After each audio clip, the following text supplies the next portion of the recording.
Sesosok jasad pria setengah bayi ditemukan warga terkubur sebagian di kawasan Bekri, Lampung Tengah, Lampung. Hasil penyidikan, ternyata pelaku pembunuhan tak lain seorang wanita belia yang menjadi selingkuhan korban selama 8 bulan. Kok tega?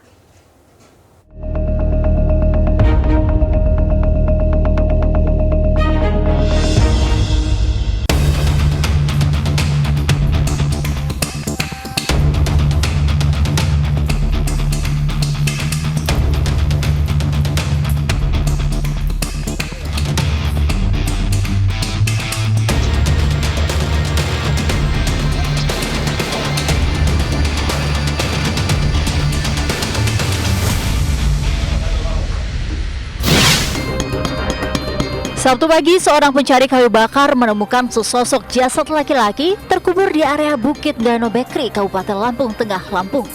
Polisi yang segera melakukan proses identifikasi untuk mengungkap identitas hingga melakukan pengungkapan apa penyebab kematian korban. Polisi segera membawa jasad korban ke Rumah Sakit Bayangkara Polda Lampung untuk dilakukan otopsi. Hasilnya, korban diketahui bernama Tarmizi, 56 tahun, seorang pengusaha warga Kelurahan Nunyai, Raja Basa, Bandar Lampung. Terungkapnya identitas korban jadi titik terang mengungkap misteri pembunuhan dan melakukan pengejaran kepada para tersangka.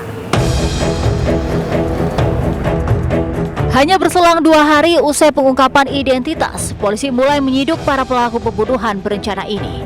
Dimulai dari tersangka Ade di Desa Tanjung Rejo, Kecamatan Natar, Lampung Selatan. Ade diringkus setelah polisi mengepung kediamannya, bahkan pelaku sempat bersembunyi di dalam lemari pakaiannya.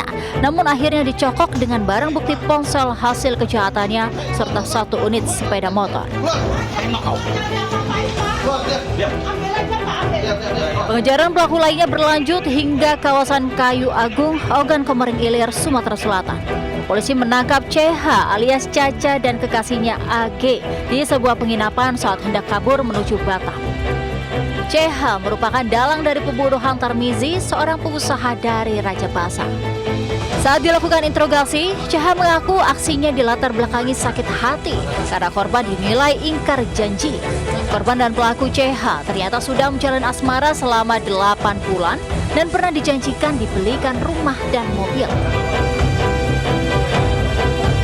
Dia banyak janji-janji ke saya. Janjinya apa aja? Mau ngasih saya mobil sama juga beserta usaha-usaha. Kenalnya di mana? Kenalnya di Murek, di Pramuka. Pramuka. Sudah lama kenal sama dia? Mau kayak 8 bulan lalu.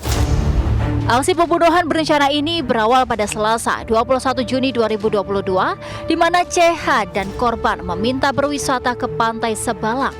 Saat perjalanan, CH meminta korban menjemput 3 pelaku, AG, AD, dan AT, dengan alasan menemani perjalanan ke pantai. Ketiga pelaku yang sudah bersekongkol dengan CH dijemput ke arah Panjang, lalu melanjutkan ke Pantai Sebalang. Saat di perjalanan, salah seorang pelaku mencekik korban hingga pingsan. Korban lalu dibawa ke kawasan Bekri, lalu dihantam menggunakan benda tumpul dan batu oleh 3 pelaku hingga tewas. Ketiga pelaku kemudian menggali tanah dan menguburkan korban pagi harinya. Keempat pelaku segera kabur ke Jakarta untuk menjual mobil korban. Hingga kini polisi masih mengembangkan kasus pembunuhan berencana bermotif cinta segitiga ini. Sementara barang bukti kendaraan milik korban yang dijual di Jakarta juga masih dilacak. Dan ini sudah direncanakan semua untuk menghilangkan nyawa korban. Maka setelah korban meninggal dunia, semua barang bawaan yang ada pada korban, termasuk kendaraan, dibawa lari oleh 4 pelaku ini. Dan saat ini posisi kendaraan masih di Jakarta. Kita akan melakukan pengembangan lagi karena sudah jelas semua. Para pelaku dijerat pasal 340 subsidiar 339 dan pasal 365 ayat 3 tentang pembunuhan dan pencurian dengan kekerasan dengan ancaman hukuman seumur hidup kurungan penjara. Cinta segitiga yang berujung maut menjadi pelajaran penting untuk tidak bermain api dalam dunia percintaan. Apalagi jika ketidaksetiaan sudah bercampur dengan amarah sesaat dan keuntungan duniawi, hanya akan membawa malapetaka dan jeruji besi. Untuk itu perlu menjaga hati dan mengontrol amarah untuk membina suatu hubungan. Saya Angelika Devagam dan tim Liputan Ayus melaporkan.